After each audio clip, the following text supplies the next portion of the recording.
खुशियों काम क्या हो रहा है? उनकी कलई खुल रही है। जिस तरह से सड़कें बनती हैं करोड़ों की, उद्घाटन के अगले दिन ही टूट जाती हैं, उनकी कलई खुल रही है। तो अब सारे मंत्रालय के सारे बाबुओं को यह अधिकार दे दिया जाएगा, भाई ये कंटेंट पसंद नहीं आया डिलीट करो। बस वही कंटेंट चलेगा जो आपका चरण वंदन करेगा, जो आपका चरण चुंबन करेगा, जो कहेगा रात को दिन और दिन को रात। अगर आप चाहेंगे तुम दिन को दिन कहो तो रात कहेंगे, यही करने का काम अब बचा है। इसलिए यह कानून बदला जा रहा है। लेकिन कानून बदलने से, लोगों को सवाल पूछने से रोकने से आप अपनी कलई और खोल रहे हैं। आज तक जो बातें दबी छुपे वजह में कही जाती थी, अब लोग खुलकर आपके मुंह पर कह रहे हैं। मुझे नहीं पता मोदी जी अपने सोशल मीडिया अकाउंट्स को देखते हैं कि नहीं, या भाजपा के सोशल मीडिया अकाउंट्स को देखते हैं कि नहीं। उनके नीचे के कमेंट पढ़ लें, काफी है मोदी जी को शर्मिंदा करने के लिए। यह असलियत है आज की तारीख में। 69A का जो दुरुपयोग के सरकार कर रही है, जिस तरह से सोशल मीडिया प्लेटफॉर्म से कंटेंट डिलीट कराया जा रहा है, वो साफ दिखता है कि सरकार घबराई हुई है। They are rattled, they are running for cover. अगर आपके पास उपाय होता, अगर आपके पास रणनीति होती तो आप जवाब देते। जब आपके पास जवाब देने का तरीका नहीं है तो आप अकाउंट्स डिलीट करा रहे हैं। कोई और सवाल? क्या विषय? नहीं, मैं इसी पे बोलना चाहती। I'll take it off तो ये। मैम एक आपने ट्वीट भी किया है, जयराम रमेश ने भी ट्वीट किया है कि जो अजीम प्रेमजी यूनिवर्सिटी की जो रिपोर्ट आई है, जिसमें बेरोजगारी को लेकर तमाम आंकड़े दिए गए हैं, तो वो गंभीर सवाल खड़े करते हैं। तो किस तरीके से आप इसको देखती हैं? यही सवाल तो सोशल मीडिया पे उठ रहे हैं मेरे भाई। इन सवालों पर आप लोग शो ही नहीं कर रहे हैं, बुलाते ही नहीं है डिबेट पर। 4 महीने में सबसे ज्यादा अनएम्प्लॉयमेंट है, 11 महीने के सबसे ऊंचे आंकड़े पर महंगाई है, डबल मार पड़ रही है लोगों को, कमर तोड़ महंगाई है। 65 रुपए एक बार में सिलेंडर का दाम बढ़ जाता है। 15 से 29 साल की उम्र के लड़कों में 40% से ज्यादा ग्रेजुएट्स में अनएम्प्लॉयमेंट है। ये रिपोर्ट आई है, उस पर कोई चर्चा ही नहीं है। उस पर चर्चा कहां हो रही है? उस पर चर्चा सोशल मीडिया पर हो रही है। उस पर चर्चा देश की आम जनता करना चाहती है। देश की आम जनता वो सवाल उठाना चाहती है। सरकार क्या करती है? बंद करो ये अकाउंट। ये अकाउंट इसलिए बंद करे जा रहे हैं क्योंकि असहज सवाल उठाए जाते हैं, आपकी कलई खोली जाती है, आपसे सवाल पूछा जाता है, आपकी विफलताओं पर बोला जाता है। मैम एक सवाल अर्थव्यवस्था से लेके, निफ्टी में भी गिरावट देखी गई है, साथ साथ सेंसेक्स भी 1700 पॉइंट कम है, और जो इस तरीके की स्थिति फ्यूल को लेकर बन रही है उस पर आप क्या कहेंगे? मैं इसका जवाब देने से पहले एक बात और कहना चाहती हूं, और एकदम से मुझे यकायक याद आया। इस देश के सदी के महानतम अभिनेता लोग, बड़े बड़े कलाकार, आपके जैसे और आपसे भी बड़े बड़े बड़े स्टार निर्भीक पत्रकार, क्या बड़े बड़े जुमले सुनाते थे रुपया गिरने पर, फ्यूल प्राइसेस पर। कोई साइकिल लेके चलने को तैयार था, कोई कहता था डॉलर की बात करता था, कोई कहता था मैंने ईंधन की व्यवस्था कर ली। बड़े बड़े जोक सुनाते थे, सब जोक बंद हो गए। इतना इतना बड़ा बड़ा फर्रा लिखकर ज्ञान दिया जाता था, रुपया ऐसे गिर रहा है, रुपया जो ये 63 पे जब था रुपया 93 पर आ गया तो मुंह में दही जम गई। ये हाल है आज की तारीख में। अब आपके सवाल का जवाब देती हूं। अभी तो दिक्कत जो हम देख रहे हैं वो गैस के ही फ्रंट पे दिख रही है। 65 रुपए गैस महंगी हो गई और जबरदस्त किल्लत है। और असलियत यह है कि दिन जो शिप्स का हम आगमन का ताली बजाई जा रही है, बिगुल बजाया जा रहा है, मुझे तो बड़े में भौचक्की लगी मोदी जी पहुंचे नहीं उनको रिसीव करने। मोदी जी पहुंचते रिसीव करने और बड़ी खबर बनती।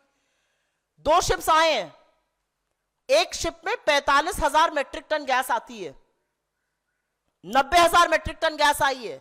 हिंदुस्तान की डेली खपत गैस की 60,000 मेट्रिक टन है। 1.5 दिन की गैस आई है और वाजी वाजी वाजी वाजी हो रहा है। यह असलियत है। 1.5 दिन की गैस पर ताली बजाई जा रही है। सवाल नहीं पूछा जा रहा कि 22 दिन के 22 अभी तक शिप क्यों अटके हुए हैं।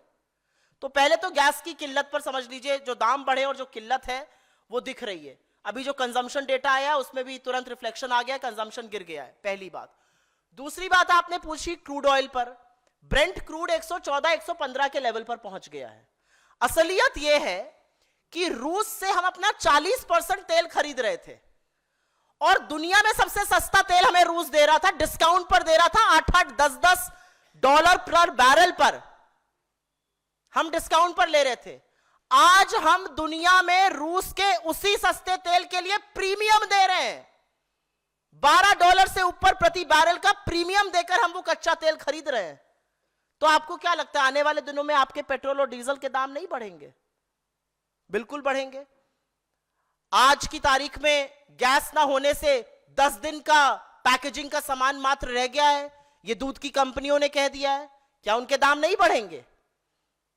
जो पानी की कंपनियां जो इस तरह का पानी बनाती हैं, बॉटल पानी, उन्होंने कह दिया हमारे पास प्लास्टिक की किल्लत होने जा रही है क्योंकि गैस नहीं चल रही है।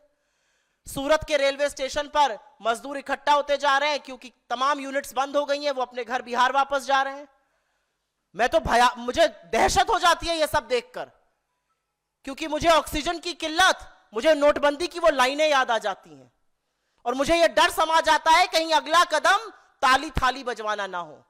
तो अर्थव्यवस्था के पॉइंट ऑफ व्यू से बहुत बड़ी समस्या हमारे सामने खड़ी है, लेकिन सरकार क्या समस्या समझाने को या समझने को तैयार है? सवाल इस बात का है। मुझे नहीं लगता कि इसकी बिल्कुल भी संजीदगी है। यही सवाल सोशल मीडिया पर और डिजिटल पे उठ रहे थे।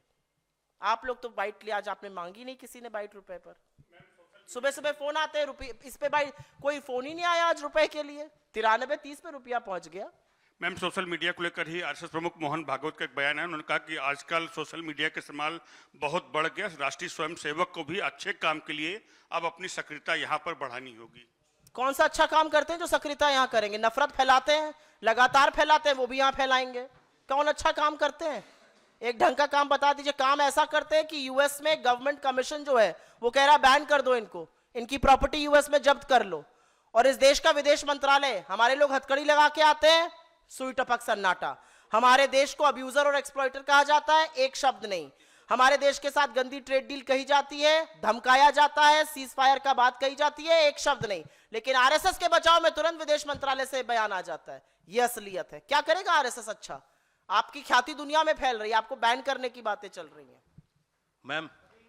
मैम यहाँ जी मैम, धुरंधर 2 आ गई है, उसमें अतीक के अहमद के किरदार को दिखाया गया है और ये बताया गया कि आईएसआई और लश्कर तैयबा से भी उनके रिश्ते थे और वो यूपी में पाकिस्तान समर्थित सरकार बनाना चाहते थे। इस तरह से पोर्ट्रे किया गया फिल्म में, क्या प्रतिक्रिया है?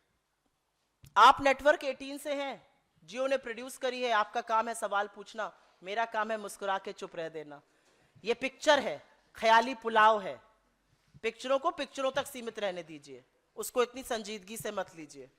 अभी लेकिन नेटवर्क 18 को जियो की पिक्चर पर सवाल पूछना था, अच्छा था आपका, बहुत अच्छी बात आपने की। चलिए आप बताइए। अभी पेट्रोलियम मिनिस्ट्री ने प्रेस कॉन्फ्रेंस की और हाँ, अभी पेट्रोलियम मिनिस्ट्री ने प्रेस कॉन्फ्रेंस किया है, उसमें कहा है कि सिलेंडर की कोई दिक्कत नहीं है, कोई शॉर्टेज नहीं है और 1-2 जगह से जो खबरें आ रही हैं उसके लिए राज्य सरकारों को हम लेटर लिख रहे हैं कि डिस्ट्रीब्यूशन सही से करें ताकि उचित व्यक्ति तक। तो ये जो लोग लाइन में लगे हुए हैं, इनके पास आज कहीं टहलने की जगह नहीं थी तो आज ये लग गए लाइन में। सुबह से मॉर्निंग वॉक पर नहीं जाना था, चलो भैया आज गैस की लाइन में लगा जाए, है ना। एक बरनाला में पंजाब में और एक यूपी में 2 लोगों की अभी तक मृत्यु हो चुकी है। इनके पास कुछ करने को नहीं था, इन्होंने कहा आज कहीं सैर सपाटे का मन नहीं, चलो आज गैस की लाइन में लगा जाए। आपने वीडियोस देखे हैं गोरखपुर के, जूतम पैजार हो रहा है गैस के लिए और यहां पे आपका तेल मंत्रालय बैठकर बोल रहा है। और बड़ी एक अजीब बात है, प्रेस कॉन्फ्रेंस बाबुओं से कराई जा रही है। एप्स्टीन के यार कहां हैं? जो एप्स्टीन गिरोह, जो एप्स्टीन गैंग के हैं, हरदीप पुरी जी कहां हैं? किस को में छप गए? क्यों नहीं आ रहे बाहर? आए, देश को बताएं आपने क्या तैयारी की थी। आप लोगों की बड़ी डीब्रीफिंग करते थे बिना फोन के, अब डीब्रीफिंग नहीं ब्रीफिंग करने सामने आए। जब इस देश के सामने संकट आएगा, जब इस देश के सामने चुनौती आएगी, तो इस सरकार के मंत्री और इस सरकार के प्रधानमंत्री दुम दबाकर भाग लेंगे, जो उचित समझो वो कहकर पलड़ा झाड़ लेंगे। ये इनकी असलियत है। बहुत धन्यवाद आप लोगों का।